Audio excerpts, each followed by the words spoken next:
অটোক্যাডের মধ্যে কিভাবে আপনি একটা টেমপ্লেট তৈরি করে সেটা আপনি বারবার রিইউজ করতে পারেন, তাহলে আপনার মানে সেম কাজ বারবার করতে হবে না। কিছু কিছু জিনিস আছে যে আপনি প্রিন্ট যখন দিবেন একটা পেজে, সেক্ষেত্রে কোন লেআউটের ভিতরে আপনি প্রিন্ট দেবেন সেই লেআউটটা আপনি জাস্ট একবার রেডি করে রেখে বারবার ওই টেমপ্লেটটা আপনি ইউজ করতে পারবেন। তো সেটা কিভাবে করা যাবে সেটা দেখুন। এখানে আমি প্রথমে একটা ফাইল ওপেন করব। অ্যাপ্লিকেশন মেনু বার থেকে আমি এটা ওপেন করব। এখানে আমি যদি প্রথমে নিউ দিই, দিলে প্রথমে দেখুন যে একটা উইন্ডো বার ওপেন হয়েছে। এইখানে অনেকগুলো টেমপ্লেটই আছে। দেখেন এখানে লাস্টে কিন্তু এক্সটেনশনটা হলো .dwt বলতে এখানে ড্রয়িং টেমপ্লেট বোঝানো হয়েছে। আর আরেকটা ছিল DWG, সেটাও অটোক্যাডের ড্রয়িং ফাইল। এই দুটার মধ্যে পার্থক্য হলো দুইটাই সেম, জাস্ট এক্সটেনশনটা আলাদা। দুইটার ভিতরেই আপনি ড্রয়িং করতে পারবেন। তো এখন আমি এখানে ডিফল্টে নর্মালি যেটা থাকে, যেটাতে সিলেক্ট দেখছেন AutoCAD.dwt, এই টেমপ্লেটটা নর্মালি ডিফল্টে থাকে। এছাড়া আরও অনেক টেমপ্লেট আছে এর ভিতরে। এখন আপনি কি ডিজাইন, মেকানিক্যাল, সিভিল, নাকি আপনি অন্য ISO অথবা অন্য কোনটা আপনি করতে যাচ্ছেন সেটা এখান থেকে আপনি সিলেক্ট করে দিয়ে ওইভাবে আপনি ডাইমেনশনটা ওইটার ভিতরে ওইভাবে সেট করা থাকে, ওইভাবে আপনি কাজ করতে পারেন। অথবা আরেকটা করতে পারেন যে আপনি নিজে একটা টেমপ্লেট বানিয়ে সেটা সেভ করে রাখতে পারেন। সাপোজ আমি এখানে প্রথমে ডিফল্ট যে টেমপ্লেট, সেই টেমপ্লেটে আমি ঢুকে আমি ওকে দিলাম। ঢোকার পরে এখানে আপনি যদি মনে করেন যে আমি কিছু চেঞ্জ করতে চাই, কিছু চেঞ্জ করার পর আমি টেমপ্লেটটা সেভ করতে পারবেন। তার আগে আমি একটা টেমপ্লেট বানিয়েছি, সেই টেমপ্লেটটা আমি আপনাদেরকে দেখাই।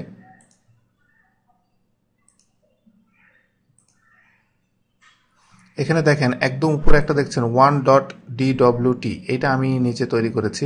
এটাতে আমি যদি ক্লিক করে ওকে দিই, দেওয়ার পরে আপনি দেখছেন যে এখানে সবই একই, কোনো কিছুই আপনি প্রথমে দেখে বুঝতে পারবেন না যে কোনো কিছু চেঞ্জ আছে। আসলে এটার ভিতরে চেঞ্জ আছে। আপনি নিচে বাম কোণা এখানে দেখেন, এখানে দেখছেন 8x6, 10x12। এখানে আমি সাইজগুলো পেপারের যে পেপারের সাইজটা আমি লিখে রেখেছি। যদিও এখানে 10, 12 বা 8, 6 এখানে পেপারের সাইজটা ঠিক নাই। তো এটা জাস্ট আপনাদের বোঝানোর জন্য যে সাপোজ আপনি এই পেপারের সাইজটা এই সাইজে করলেন, করে আপনি এখানে এটা এইভাবে নামটা দিয়ে দিলেন, দিয়ে এবং এর ভিতরে এই যে মডেল, এই যে লেআউট এখানে দেখতে পাচ্ছেন, এইখানে আপনি চাইলে আপনার নিচের দিকে কোম্পানির লোগো, নাম, ডাইমেনশনের কি ডাইমেনশন ইউজ হবে, কোন ম্যাট্রিক নাকি অন্য কোনো ইউনিটে আপনি এটা করবেন, সেটা সব কিছু আপনি ইনফরমেশন এখানে নিচে বা যেদিকে হোক আপনি এটা কাস্টম করে এখানে দিতে পারবেন। সাপোজ এগুলো সবই আপনি দিলেন, দিয়ে এটা আপনাকে জাস্ট সেভ করে রাখতে হবে।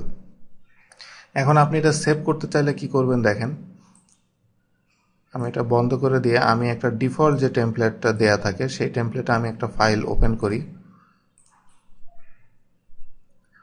আগেরবার দেখেছেন যে এখানে মডেল স্পেসের ভিতরে কিছু কিছু করা নাই, কিন্তু এইখানে লেআউটের নামগুলো চেঞ্জ করা ছিল। সাপোজ আমি মডেল স্পেসের ভিতরে আমি একটা রেক্ট্যাঙ্গেল ড্র করলাম। ড্র করার পরে আমি মনে করলাম যে এইটা আমি টেমপ্লেট হিসেবে ইউজ করব, মানে আমি যতবারই ওপেন করব এটাই শো করবে। এইটাই মানে একটা ডিজাইনের আগে যেই কাজগুলো থাকে, যেগুলো সব ডিজাইনের জন্য আপনার কমন, সেটা আপনি করার জন্য স্পেশাল একটা টেমপ্লেটটা ইউজ করছেন। সাপোজ এই রেক্ট্যাঙ্গেলটা আমার লাগবে প্রত্যেকটা ডিজাইনে। তো আমি এটা এইভাবে এখন আমি সেভ করব। অ্যাপ্লিকেশন মেনু বারে যে সেভ অ্যাসের ভিতরে ঢুকে এখানে দেখেন AutoCAD drawing template DWT file, এটাতে আপনি ক্লিক করলে এখানে দেখেন আপনি টেমপ্লেটের যে ফোল্ডার, সেই ফোল্ডারটা এখানে ওপেন হয়েছে। এখানে আপনি এটা একটা নাম দিয়ে দেন। সাপোজ আমি এখানে একটা নাম দিলাম 2। তো এটা দিয়ে আমি সেভ দিলাম। এখানে ডেসক্রিপশন আপনি দিতে পারেন, যে ডেসক্রিপশন দিলে আপনার জন্য সুবিধা হবে যে টেমপ্লেটটা আসলে কোন স্ট্যান্ডার্ডে আপনি টেমপ্লেটটা বানাচ্ছেন সেগুলো এখানে ডেসক্রিপশন লিখে দিলে অন্য কেউ কাজ করতে আসলেও সেও বুঝতে পারবে। দিয়ে আমি ওকে দিলাম। এখন আমি এটা বন্ধ করে দেওয়ার পরে আমি যদি আমার প্রিবিল্ড টেমপ্লেটে আমি যেতে চাই, তাহলে এখানে নিউ দিয়ে দেখেন 2 নম্বর যেই DWT ফাইলটা দেখছেন, এইটাতে যদি আমি ওকে দিই এই ফাইলটা ওপেন হয়ে যাবে। এরপর আরেকটা জিনিস আপনাদেরকে দেখায়, অটোক্যাডের যে অপশন, মানে প্রেফারেন্সে ঢোকার, যখন আপনার প্রেফারেন্সে ঢুকবেন, প্রেফারেন্সে ঢোকার পরে এখানে দেখেন ফাইলসের ভিতরে এখানে কোন ফাইল কোন জায়গায় আছে সেইটা। তো এখানে আপনি যে নিচের দিকে টেমপ্লেট সেটিংয়ের ভিতরে আপনি এটা খুঁজে পাবেন যে আপনার যে টেমপ্লেটগুলোর ডিফল্ট লোকেশন কোনটা। এখান থেকে আপনি খুব সহজেই এগুলো আপনি খুঁজে পাবেন।